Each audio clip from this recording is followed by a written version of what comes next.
Bismillahirrahmanirrahim. Assalamualaikum warahmatullahi wabarakatuh.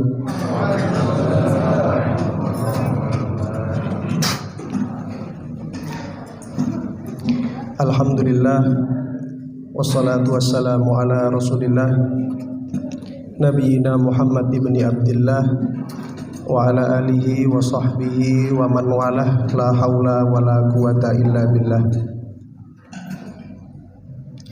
Rabbi shrah li sadri wa yassir li amri wahlul 'uqdatam min lisani yafqahu qawli. Allahumma la sahla illa ma ja'altahu sahla wa anta taj'alul hazna idza syi'ta sahla. Hadirin jamaah salat Isya dan salat tarawih rahimakumullah. Marilah kita sama-sama bersyukur dengan mengucap hamdalah, alhamdulillah binikmatihi tatimmus sholihat. Atas berkat nikmat Allah semuanya kita bisa hadir di sini. Khususon saya pribadi, alhamdulillah saya merasa bersyukur sekali bisa hadir malam ini di sini. Perjalanan dari Jombang kurang lebih 1 jam 20 menit.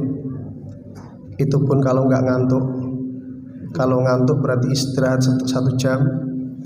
Hujan kita tempuh, panas kita lalui. Alhamdulillah, jadi posisi saya hari ini, malam hari ini, ana kaduyuf, saya adalah tamu bagi jenengan. Maka tolong perlakukan tamu dengan baik. Ini yang mungkin nanti akan jadi tema kecil kita dalam perbincangan malam hari ini. Yang saya ingat betul filosofi Jawa bahwa tamu itu raja. Raja itu pasti membawa banyak hal, dan terserah mau ngapain itu, itulah filosofi tamu adalah raja. Tadinya saya ingin malam ini 1 jam, ternyata tertulis di mimbar maksimal 15 menit. Jadi raja yang menjadi budak malam hari ini. Mohon maaf Bapak Ibu sekalian.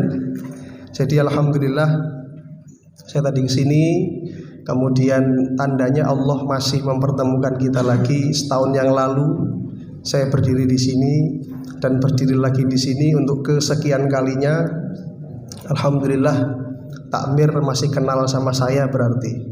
Meskipun tadi ada jamaah yang tidak mengenali saya dikira tukang kerupuk katanya. Kemudian dikira tukang parkir juga, karena saya datang pakai kaos oblong, sepeda motoran, biasanya pakai mobil motoran. Justru saya bersyukur. Sakit hati Ustadz? Enggak, tapi ingat eling. Justru saya bersyukur karena itu Allah tunjukkan kita ini siapa. Ternyata kita tidak ada apa-apanya di hadapan manusia. Berarti saya bersyukur betul wajah saya wajah rakyat, bukan wajah pejabat. Jadi betul-betul sukses. Wajah wong deso. Kata bapak-bapak tadi, Pak Ustadz gimana AC-nya dinyalakan? Gak usah Pak, saya di kampung itu biasanya panas. Kesini ada AC sudah cukup, di imaman gak usah dinyalakan. Itu kaki saya sudah dingin, kebelet pipis dari tadi itu, cuma saya tahan. Maksudnya masih bisa menahan, karena kalau tidak bisa ditahan maka boleh imam saya batalkan sholat, saya ke belakang. Cuman masakno bapak sing guri saya, nggak mau ganti nanti. Bapak Ibu hadirin rahimakumullah.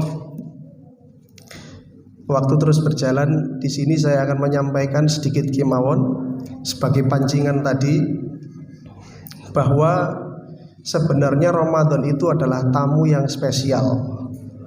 Pastinya kalau kita kedatangan tamu dan tamunya spesial, seharusnya yang ada adalah suasananya spesial.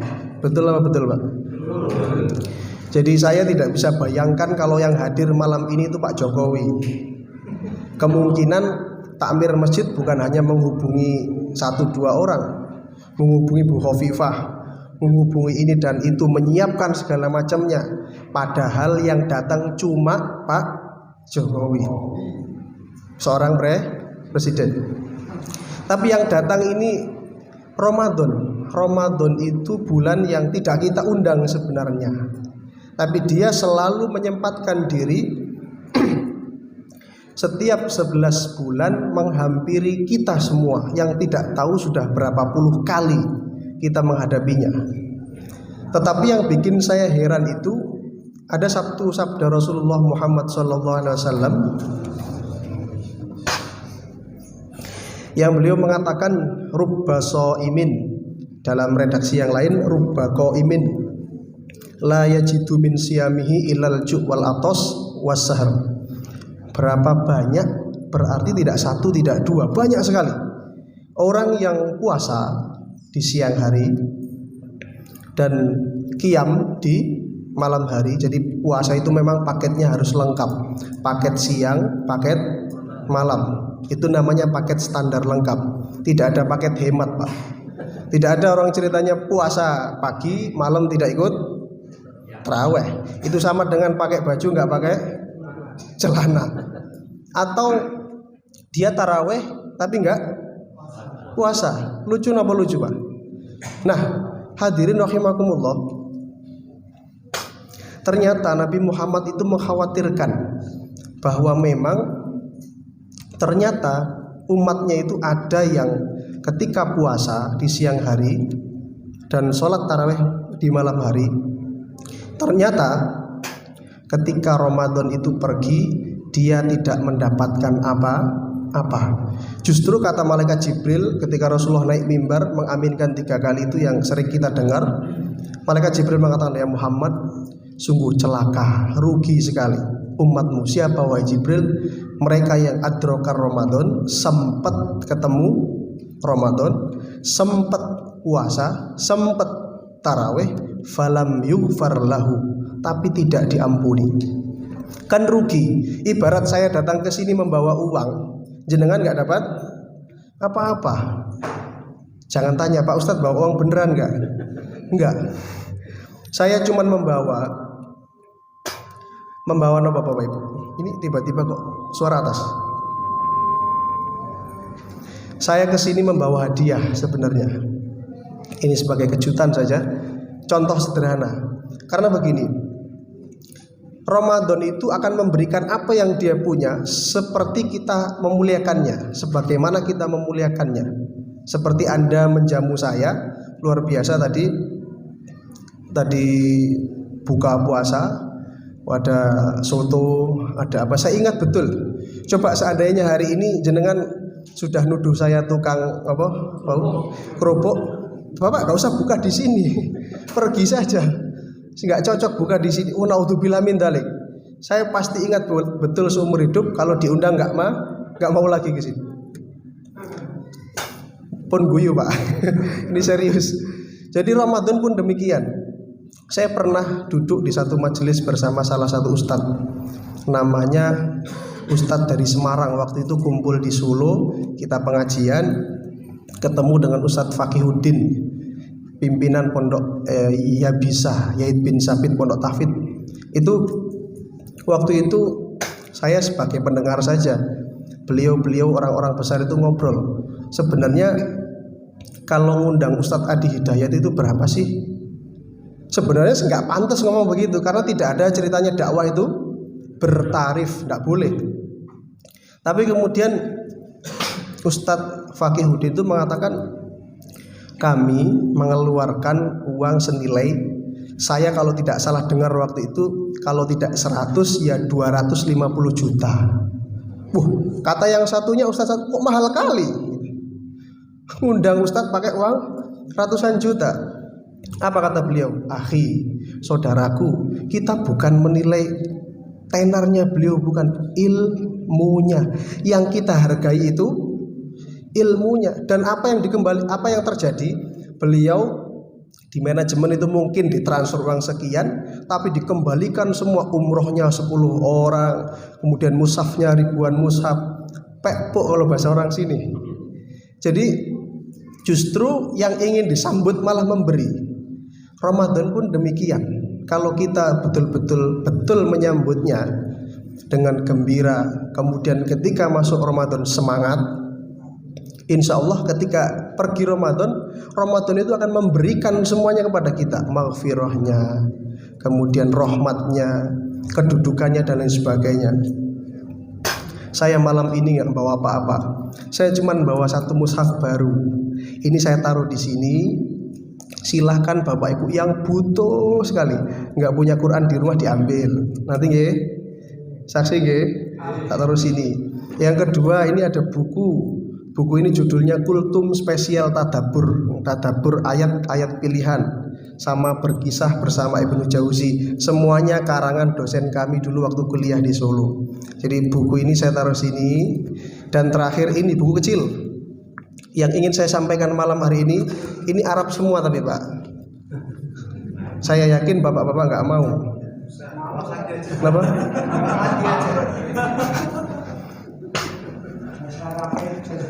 Karena begini, dalam buku ini ada satu hal yang menarik menurut saya. Beliau ini namanya Al-Is bin Abdissalam, ulama Syafi'iyah yang dulu lahir di Damaskus dari golongan fakir miskin.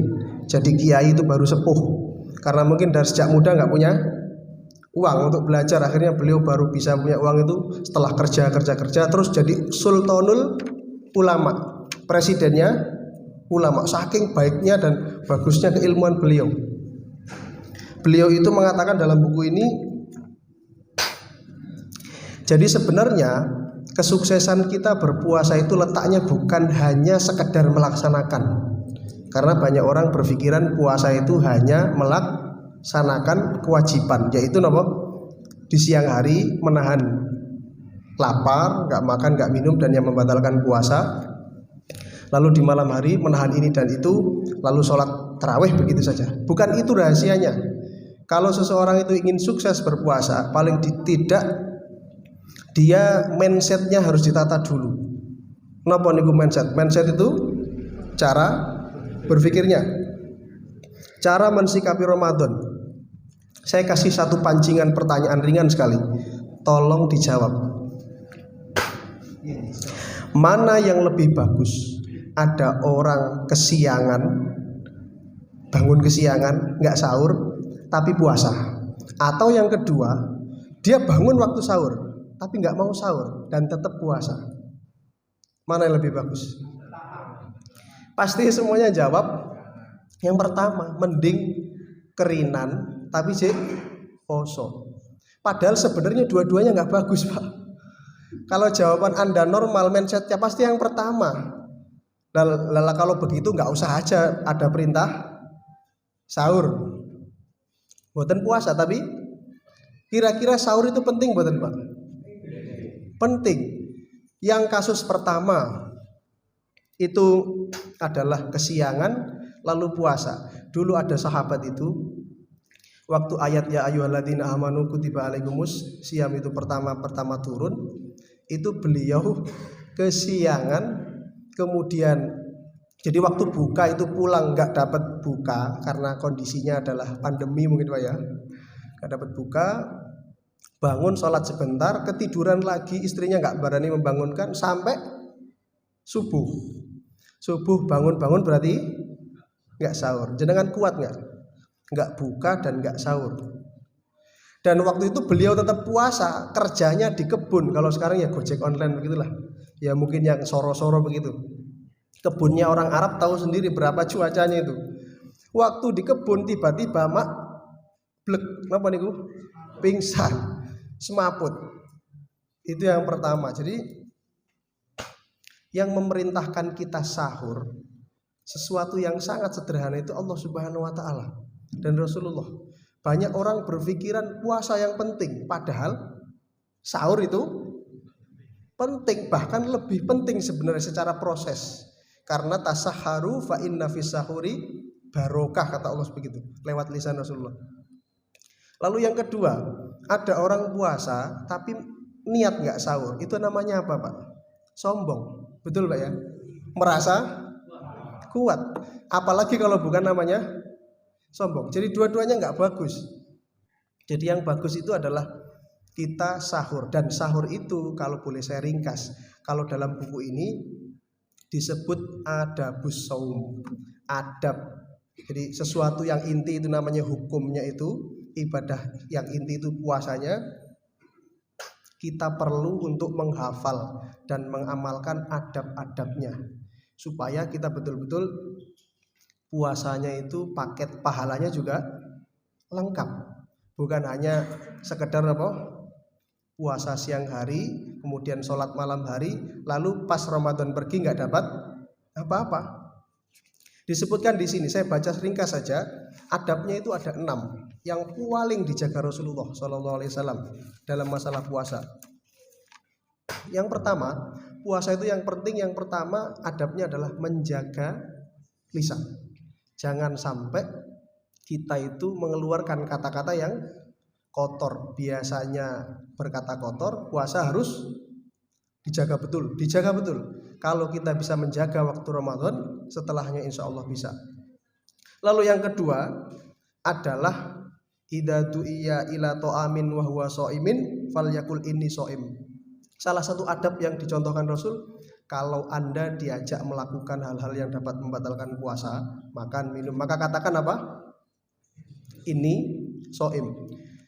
Bukan hanya sekedar mengatakan ini shaim. Pelajaran yang mendalam disampaikan beliau di situ adalah menjaga perasaan orang. Orang berpuasa kalau bisa menjaga perasaan orang lain. Siapapun. Kadang-kadang kita begini, puasa-puasa, mohon maaf kalau kita melihat orang-orang di luar gojek online yang kerja-kerja itu, kadang-kadang terbesit begini. Eman ya, masa Ramadan nggak sempet taraweh. Kasihan ya.